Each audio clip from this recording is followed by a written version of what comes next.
नमस्कार दोस्तों, स्वागत है आपका मेरे चैनल गोविंद गोपाल में। फिर से एक बार दोस्तों इस वीडियो में हम बात करेंगे सिर्फ और सिर्फ स्कूल मर्जिंग को लेके। जी हाँ, स्कूल मर्जिंग को लेके हम पहले कई बार बात कर चुके हैं। शिक्षक संगठन ने सोशल मीडिया पर इसका खूब विरोध किया था, ट्विटर के माध्यम से भी किया, प्रिंट मीडिया के माध्यम से भी किया। लेकिन हमारा एक सवाल था पिछली वीडियो में, जिसमें हमने कहा था कि शिक्षक संगठन आखिर धरातल पर कब इसका विरोध करेगा। स्कूल एक मर्ज भी हो गया गोरखपुर में, और ये बात अखबार में भी छपी कि शिक्षक विरोध के दौरान भी एक विद्यालय मर्ज भी हो गया। लेकिन शिक्षक संगठन जो है इसका धरातल पर कब विरोध करेगा, इसको लेके आज हम इस वीडियो में बात कर रहे हैं। क्योंकि शनिवार को एक ऑनलाइन बैठक में, ऑनलाइन मीटिंग में सभी शिक्षक संगठन एकजुट होकर उस पर विचार किए हैं। ये बैठक हुई है शनिवार को ऑनलाइन, और इसमें जो है सभी संगठन शामिल हुए और स्कूल मर्जिंग को लेके, इसके विरोध को लेके काफ़ी चर्चा हुई, निर्णय हुआ है, रणनीति बनी है। जहाँ तक कि संयुक्त मोर्चा ने इसमें जो है पहल की है। संयुक्त मोर्चा की इस ऑनलाइन बैठक में संयुक्त मोर्चा और शिक्षक संगठन शामिल रहे हैं। अब वो शिक्षक संगठन चाहे विशुद्ध बीटीसी संगठन हो, चाहे उत्तर प्रदेश बीटीसी संगठन हो अनिल यादव जी का, चाहे वो प्राथमिक शिक्षक संघ हो, और यहाँ तक कि उत्तर प्रदेश प्राथमिक शिक्षा मित्र संघ के जो शिव कुमार शुक्ला प्रदेश अध्यक्ष हैं और महामंत्री सुशील यादव जी, वो भी इस बैठक में शामिल हुए।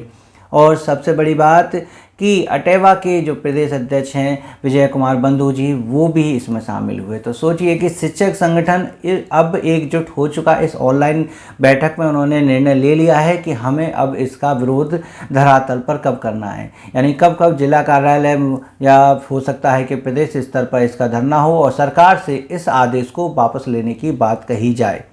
सरकार से इस आदेश को वापस लेने के लिए एक पहल और की गई है, और वो की गई है कांग्रेस के जो प्रदेश अध्यक्ष हैं, उन्होंने माननीय राज्यपाल महोदया को पत्र लिख के ये कहा है कि वो सरकार के इस फैसले पर हस्तक्षेप करें। सरकार जो है स्कूल बंद कर रही है, या उनकी भाषा में कहें जो शब्द है कि वो मर्ज कर रही है, पेयरिंग कर रही है, लेकिन शिक्षक संगठन इसको एक तरह से स्कूल बंद करना ही कह रहे हैं। क्योंकि जो छोटे छोटे बच्चे हैं, अगर वो उस स्कूल से निकल जाएंगे, वो स्कूल बंद हो जाएगा, तो 2 या 3 किलोमीटर दूर वो पढ़ने कैसे जाएंगे। और तमाम जो नियम हैं आरटीई के, जो नियमावली में नियम है, उसके अनुसार 1 किलोमीटर पर विद्यालय होना अनिवार्य है। तो ये विद्यालय क्यों बंद हो रहे हैं। इस तरह से कई बातें जो हैं शिक्षक संगठन ने सामने रखी हैं, और राज्यपाल महोदया से ये विनम्र निवेदन किया है कि वो इसमें हस्तक्षेप करके सरकार से इस आदेश को वापस लेने के लिए कहें। तो कांग्रेस के प्रदेश अध्यक्ष भी इसमें आ चुके हैं, शिक्षक संगठन भी इसमें शामिल है, शिक्षा मित्र भी संगठन अब इसमें शामिल हो गया है। वहीं पहले जब हमने बात करी थी तो बता रहे थे कि शिक्षा मित्र संगठन इसमें अभी अपनी सक्रिय भागीदारी नहीं दिखाएगा, और सोशल मीडिया पर आप देखेंगे तो शिक्षा मित्र स्कूल मर्जिंग को लेके चिंता में भी नहीं है। बोले ये हमारा मैटर नहीं है, शिक्षक का मैटर है, इससे हमारा कोई संबंध नहीं। हमने जबकि बताया था कि स्कूल मर्जिंग से लगभग 58,000 शिक्षा मित्र प्रभावित होंगे। अब वो आंकड़ा लगभग सामने आ गया है, 58 नहीं तो 56,000 लगभग शिक्षा मित्र इससे प्रभावित हो सकते हैं, यदि प्रत्येक विद्यालय में 2 शिक्षा मित्र हैं। क्योंकि वो विद्यालय अगर मर्ज होता है तो फिर वो शिक्षा मित्र कहाँ जाएंगे। कह रहे हैं कि वो पंचायत के ही आसपास के स्कूलों में जगह देखकर भेज दिए जाएंगे। तो क्या इससे जो है शिक्षक छात्र अनुपात डिस्टर्ब नहीं होगा।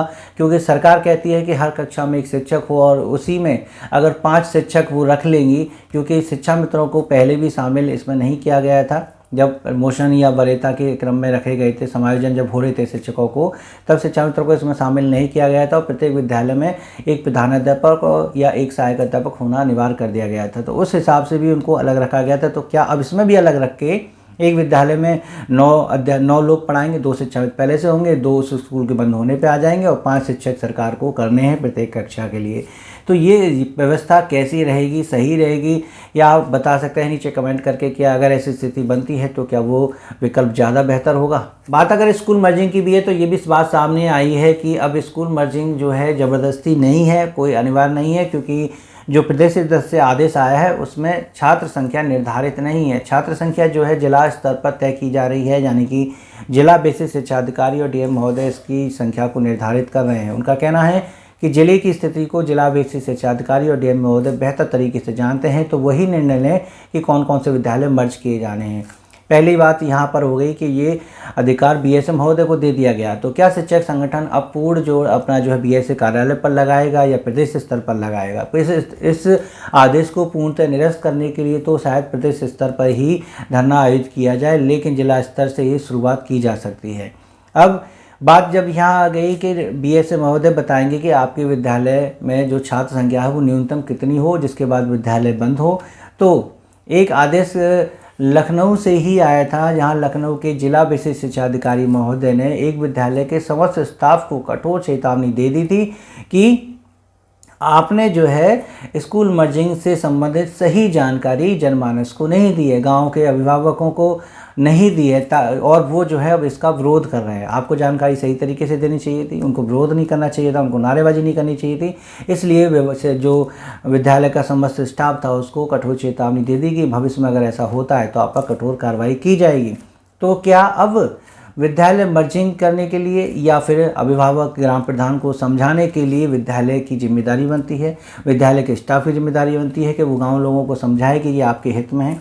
कैसे? अब विद्यालय का स्टाफ अपने शिक्षक संगठन की तरफ चलेगा या उन बीएसए महोदय के आदेश का पालन करेगा?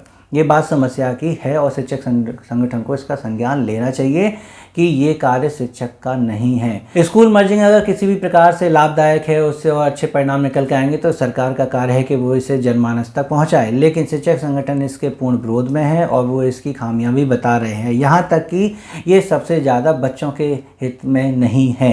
क्यों? क्योंकि बच्चे छोटे छोटे जब दूसरे विद्यालय में जाएंगे और 3-4 किलोमीटर पे जाएंगे तो डेफिनेटली ड्रॉप आउट की संख्या बढ़ेगी और साथ ही साथ विद्यालय में छात्र उपस्थिति भी घटेगी, जिसकी जिम्मेदारी शिक्षक की हो जाएगी। फिर शिक्षक पर कार्रवाई होगी, शिक्षक से कहा जाएगा कि विद्यालय में 90% उपस्थिति चाहिए, जिसमें से आधे बच्चे 3 किलोमीटर दूर वाले गांव के हैं, तो अब शिक्षक उस विद्यालय में उपस्थिति बढ़ाने के लिए दूसरी गांव में मोटरसाइकिल लेके घूम रहे होंगे बच्चों को बुलाने के लिए।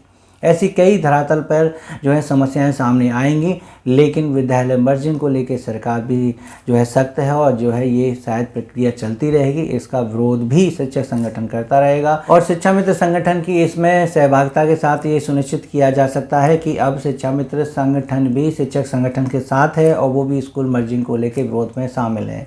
जब धरातल पर ये विरोध होगा तो क्या शिक्षा मित्र संगठन इसका समर्थन करेगा और शिक्षा मित्र भी क्या उस रैली में शामिल होंगे, ये आगे का विषय है कि ये वास्तविकता में उनका सहयोग मिला है या नहीं मिला है। क्योंकि शिक्षक संगठन इस समय किसी भी प्रकार से सरकार के विरोध में खड़े होने के इच्छुक में नहीं है, क्योंकि उन्हें अपनी मानदेय वृद्धि चाहिए और शिक्षा संगठन अगर किसी भी ऐसे में शामिल होता है तो उसे लगता है कि शायद मानदेय वृद्धि जैसे प्रस्ताव जो बिल्कुल तैयार रखे हैं, माननीय मुख्यमंत्री जी की कृपा पर निर्भर है, उसको फिर से लागू होने में थोड़ा समय लग सकता है। और काफ़ी इंतजार किया है शिक्षा मित्रों ने मानदेय वृद्धि को लेकर, इसलिए वो अब ऐसा कोई कदम नहीं उठाने चाहते हैं।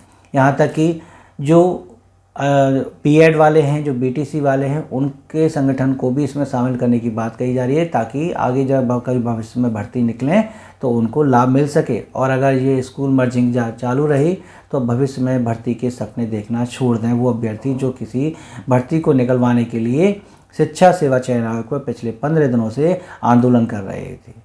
अगर वो इसमें साथ नहीं दे सकते हैं तो भर्ती निकलवाने के सपने छोड़ दें। ये सब बातें सामने आई हैं, लेकिन देखते हैं कि क्या परिणाम निकलते हैं। आपको ये वीडियो कैसी लगी नीचे कमेंट करके जो बताइएगा। लाइक कीजिएगा अगर अच्छी लगी हो, शेयर कीजिएगा। चैनल पर हो तो चैनल को सब्सक्राइब कर लीजिएगा ताकि बेसिक शिक्षा और शिक्षा में से जुड़े अपडेट हम आपको दे सकें। तो मिलेंगे आपसे अगली वीडियो में ऐसी कुछ अपडेट के साथ। तब तक के लिए नमस्कार, जय हिंद।